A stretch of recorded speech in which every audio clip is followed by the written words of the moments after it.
Olá pessoal, vamos para mais uma videoaula aqui do Em Frente sobre sistemas de informação em saúde. Mas antes disso, já se inscreve no canal, ative o sininho para você não perder as notificações. Também não deixe de nos seguir nas nossas redes sociais, na nossa página do Facebook e também do nosso Instagram.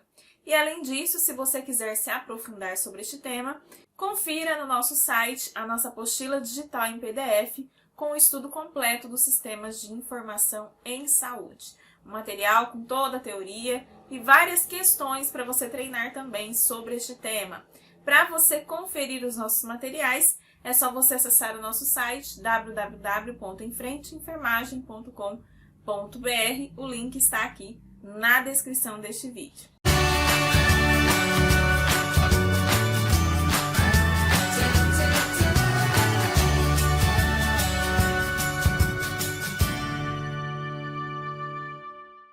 Vamos aqui seguindo para o nosso estudo. Nós já tivemos aqui no canal uma videoaula introdutória falando, sobre o que é um sistema de informação em saúde. Se você não assistiu esta aula introdutória, é só você ir clicando nos cards que irão aparecer para você aqui em cima, em algum lugar da tela, que você vai poder conferir também essa videoaula anterior, que é fundamental para você prosseguir aqui com o estudo deste tema. Nesta aula, então, nós vamos falar sobre o sistema de informações sobre mortalidade. O famoso SIM. Esse é o sistema mais antigo que nós temos aqui no Brasil, foi o primeiro sistema de informação em saúde criado no nosso país em 1975. É um sistema que vai tratar os dados referentes à mortalidade no Brasil, tá? Então, pessoal, sobre isso, o que nós temos para falar aí, É um sistema que veio para possibilitar essa captação de dados sobre a mortalidade de uma forma bastante abrangente e confiável. E qual que é a finalidade, então, do sistema de informações sobre a mortalidade? É justamente captar os dados referente aos óbitos que acontecem no nosso país para fornecer informações sobre mortalidade para todas as instâncias do sistema de saúde, Essa informação é um dado extremamente importante até para avaliação da situação de saúde no âmbito nacional, De onde nós vamos captar esses dados que são lançados, no SIM?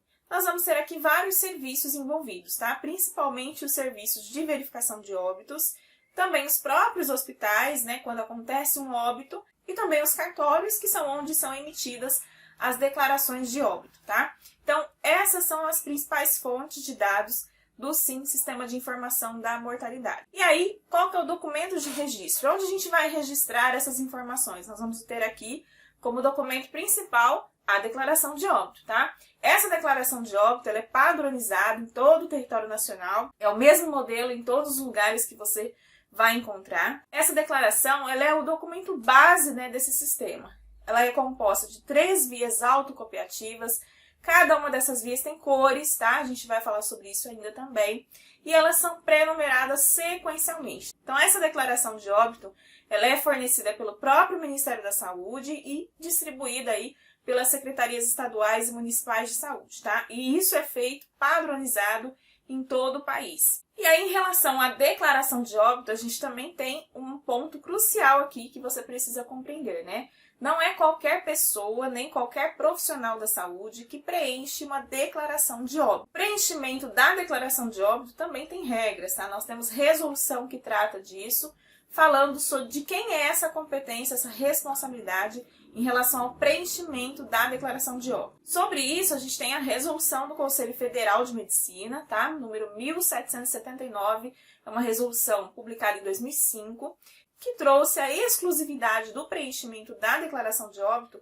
como sendo dos médicos, Então, somente os médicos podem preencher a declaração de óbito. Mas a gente tem algumas exceções, Por exemplo, como que a gente faz naquele local onde a gente não tem médico, Tem vários locais onde a gente não tem um profissional médico ali no momento disponível para fazer esse preenchimento da declaração de óbito. Então, nesse caso, a resolução também dá uma exceção, Nesse caso, nesses locais onde não existe esse profissional médico, o preenchimento da declaração de óbito pode ser feito, então, pelos oficiais de cartório de registro civil, assinada por 2 testemunhas, Então, nessa situação onde a gente não tem médico, aí sim pode ser realizado o preenchimento por oficiais de cartório de registro civil. E aí, como eu falei para vocês, a declaração de óbito ela vem em 3 vias autocopiativas. E essas vias, elas possuem cores diferentes que vai determinar o fluxo, né, o destino final de cada uma delas. Então, como que funciona? A gente vai ter, então, preenchimento das fichas, elas são preenchidas ao mesmo tempo, são autocopiativas. E aí, depois, cada uma vai ser destinada a um determinado local, então vamos ver aqui como fica isso. Então, nós vamos ter aí na tela, como você pode ver, nós temos 3 vias, tá? Uma via na cor branca, uma amarela e outra na cor rosa. A primeira via, que é a cor branca, é a via que vai ser encaminhada para a Secretaria de Saúde, tá? Lá na unidade onde são realizadas as notificações de óbitos. Então, essa primeira via vai para a Secretaria de Saúde, tá? Fica em poder desse setor que é responsável pelo processamento dos dados na instância municipal ou estadual, né? A gente sabe que sempre a referência de um município, de um estado, é a Secretaria de Saúde para essa finalidade, tá? Então, a primeira via da cor branca, ela vai ser encaminhada depois para a Secretaria de Saúde.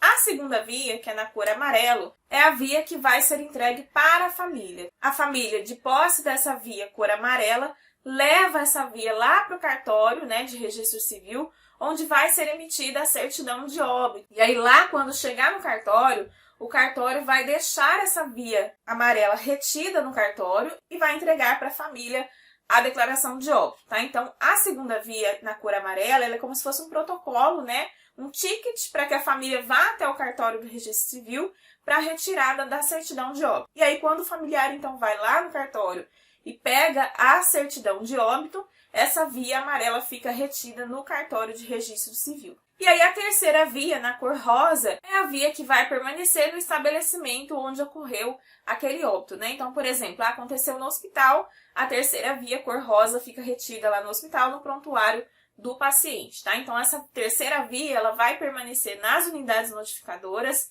em casos de óbitos notificados pelos estabelecimentos de saúde, pelo Instituto Médico Legal ou pelo Serviço de Verificação de Óbito também, e isso fica anexado, então, à documentação médica, né, pertencente aí ao falecido. E aí, para ficar mais claro ainda esse fluxograma, né, trouxe aí para você na tela. Esse fluxo é apresentado aí pelo Ministério da Saúde. Então, quando o preenchimento da declaração de óbito está sendo feito lá no hospital, pelo médico, né, nós vamos ter, então, o preenchimento dessa declaração de óbito nas 3 vias. E aí, como eu falei para vocês, a primeira via branca, ela é encaminhada para a Secretaria de Saúde, que é onde as informações serão processadas no SIM, né?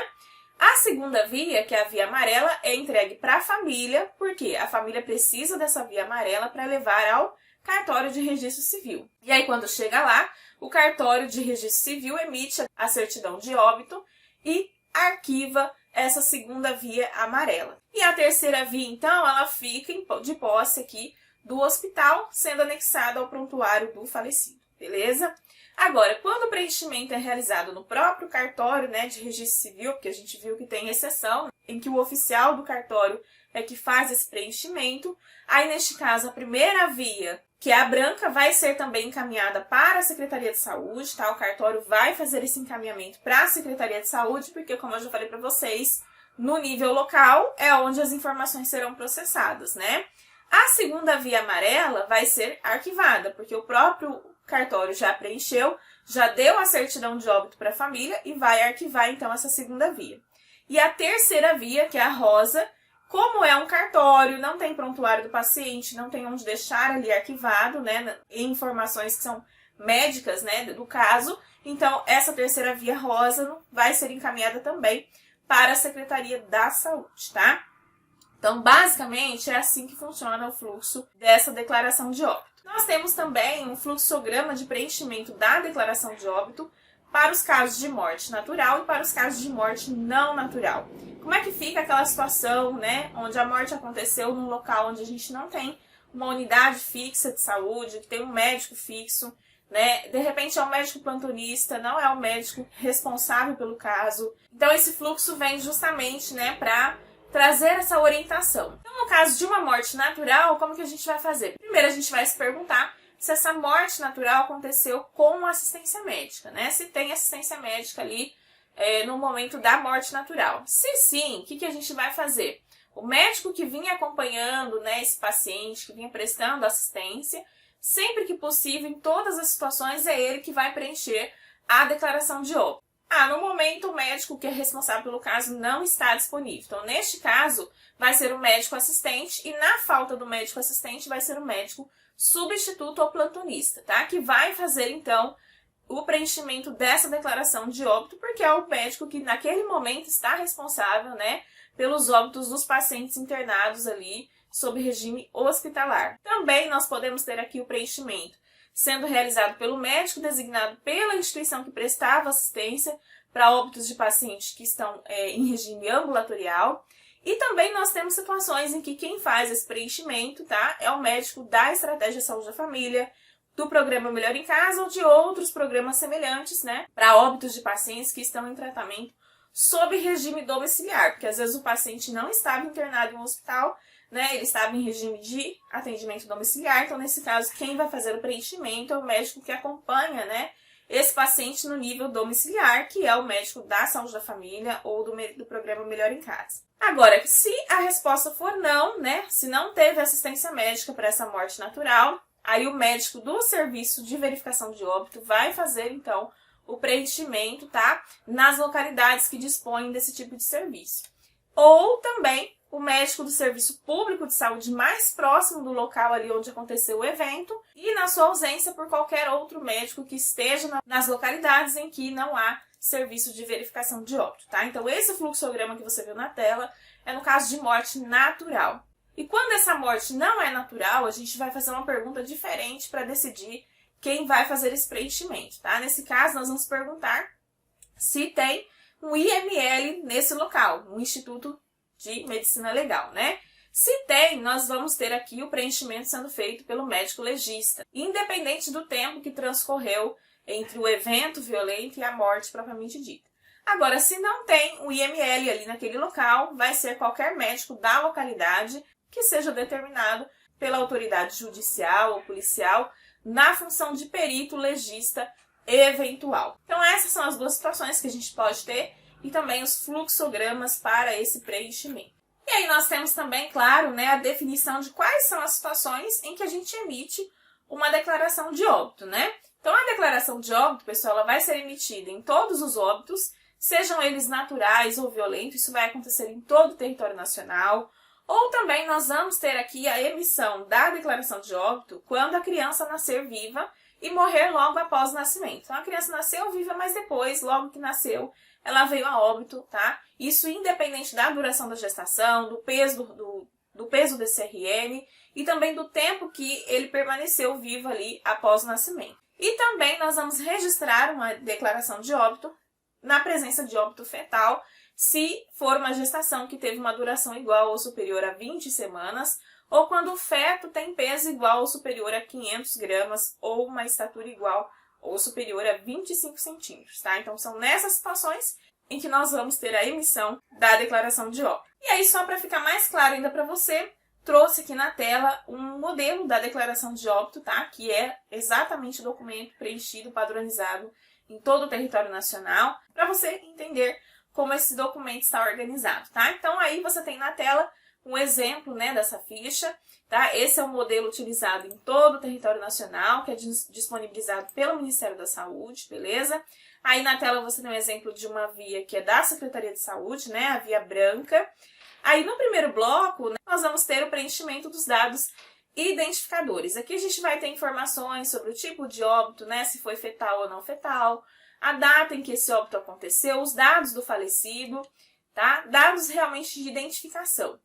No segundo bloco, a gente vai ter, então, os dados residenciais desse falecido. Que local ele residia, o bairro e o município de residência. No terceiro bloco, a gente já vai ter informações mais precisas da ocorrência desse óbito, né? Por exemplo, em que local esse óbito aconteceu, se foi no hospital, se foi em outro estabelecimento de saúde, se foi em casa, né, no domicílio, se foi numa via pública ou outros locais, tá? E aí nós vamos ter aqui, então, a descrição do endereço onde aconteceu esse óbito, se foi fora do estabelecimento ou fora da residência, o bairro e o município onde aconteceu a morte. No bloco 4, a gente vai ter o preenchimento exclusivo para óbitos que são fetais e de menores de 1 ano, tá? E aqui, neste bloco, as informações estão relacionadas à mãe deste feto ou deste menor que veio a falecer. Então aqui a gente vai ter o nível de escolaridade dessa mãe, o número de filhos que ela já tinha, né, nascidos vivos, ou se ela já teve alguma outra perda fetal, um aborto, quantas gestações essa mulher já teve, quais foram os tipos de gravidez, tipos de parto, enfim, tá? Todas as informações sobre a mãe, no caso de ter sido morte, né, fetal ou de menor de 1 ano, tá? Caso contrário, esse campo não é preenchido. No bloco 5, nós vamos ter, então, as especificações em relação às condições e às causas do óbito. Aqui, no caso, a gente já vai ter a descrição da causa, né, das causas dessa morte, e todas elas deverão ser registradas ali, né, dado o diagnóstico preciso da causa deste óbito. No 6º bloco, nós vamos ter, então, a assinatura do profissional responsável pelo preenchimento dessa declaração de óbito. Se for o médico, ele vai preencher os dados, colocar o seu CRM, né, vai dizer se ele é um médico assistente, substituto, se ele é profissional do serviço de verificação de óbito. E no caso também, né, de ser um profissional aqui do cartório, ele vai colocar ali no devido lugar a sua assinatura, seus dados, né, de identificação. No 7º campo, nós vamos ter o preenchimento de informações que são estritamente epidemiológicas, tá? Então, a gente vai falar um pouco aqui sobre as circunstâncias dessa morte quando ela não natural, né? Que tipo de morte foi essa? Se foi um acidente, foi um suicídio, foi um homicídio ou foi alguma outra causa? A gente vai ter a descrição do evento aqui e também do tipo de local de ocorrência onde aconteceu. No 8º bloco, nós vamos ter o preenchimento do cartório, tá? Onde essa declaração vai ser, então, registrada e onde vai ser emitida a certidão de óbito. E no 9º campo, nós vamos ter a assinatura daquelas localidades onde não tem, né, serviço sem médico, né, sem atendimento médico. Então, vai ser o declarante aqui e na presença de 2 testemunhas, como eu já falei para vocês, porque nesse caso quem preenche, né, é o oficial do cartório de registro civil, né. Então, nesse caso, nós vamos ter que ter a presença de 2 testemunhas aqui para esse preenchimento. Então, agora você já sabe como funciona, né, o sistema de informação sobre mortalidade. Se você quiser treinar questões sobre esse tema, é só você conferir o nosso material em PDF lá no nosso site sobre sistemas de informação em saúde e também aqui no canal, né, nós vamos trazendo vários vídeos com questões comentadas separadamente para você aí periodicamente, tá bom? Um beijo e eu te vejo aqui na nossa próxima videoaula.